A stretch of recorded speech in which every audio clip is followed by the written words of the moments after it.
Hello, Tasidelek.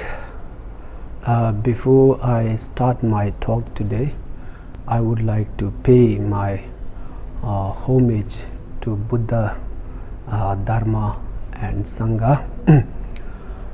Namo Buddhaya, Namo Dharmaya, Namo Samghaya.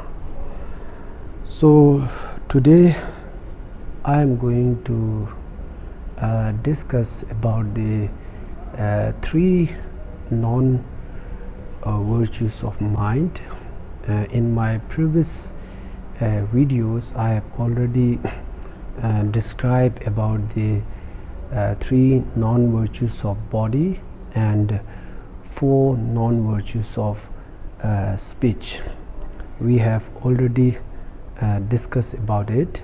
So today I am going to talk about the three non-virtues of mind.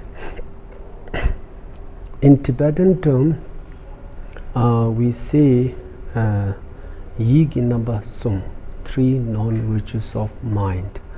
So if you look at the three non-virtues of mind, the first is Napsim.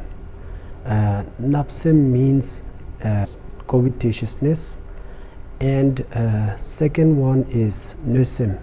If I translate this directly into English, it means humming thought.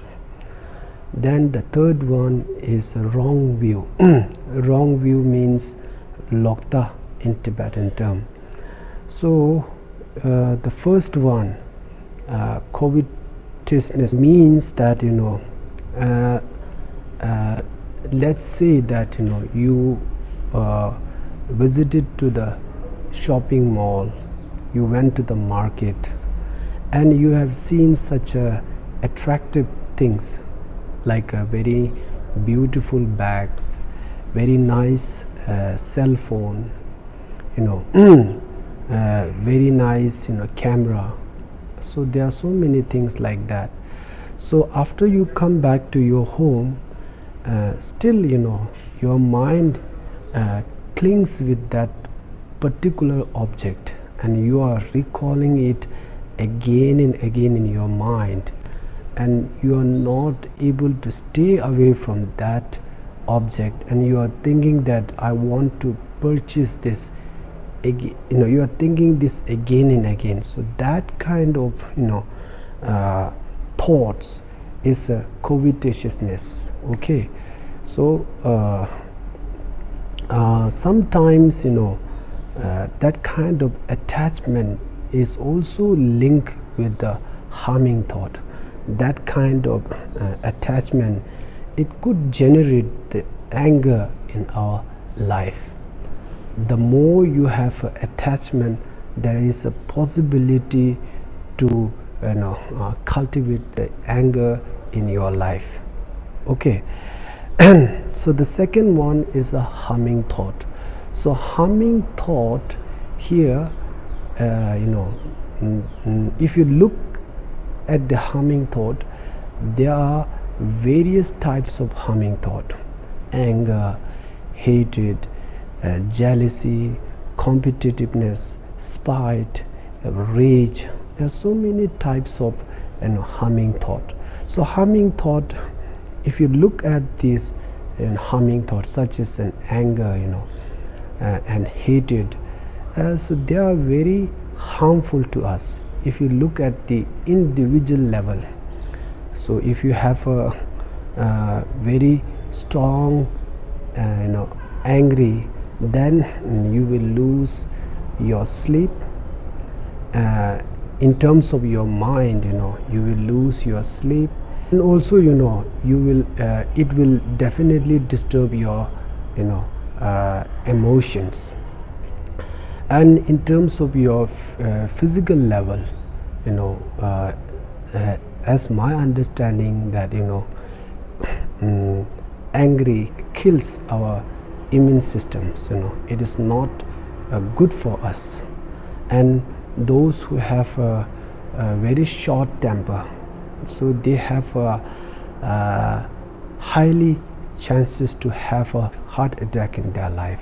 Okay, so angry is not good for individual level. And also, if you look at the historical level, if you look at the First World War, so these are the result of anger and hatred. So anger and hatred is not nice for us.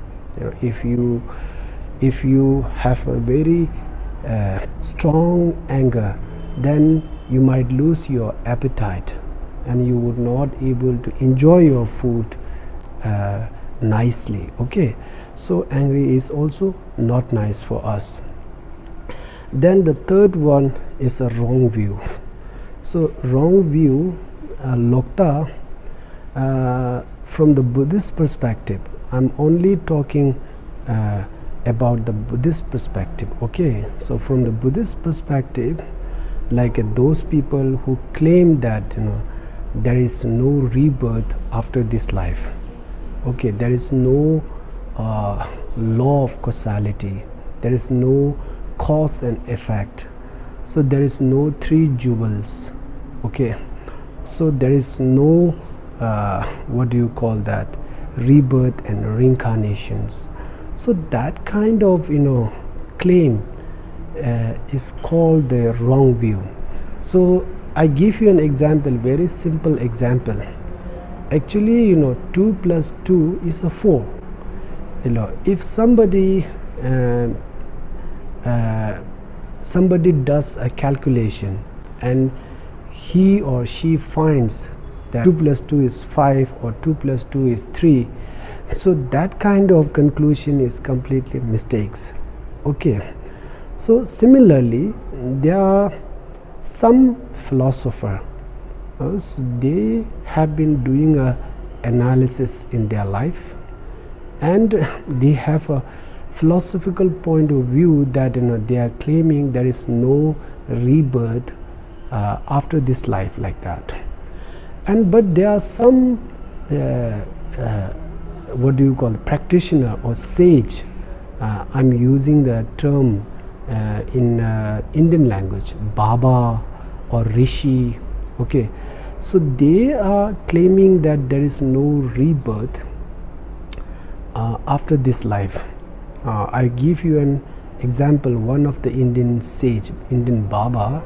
So he has written 100,000 verses. So in these verses, if you look at them, so he has tried to prove that there is no rebirth after this life.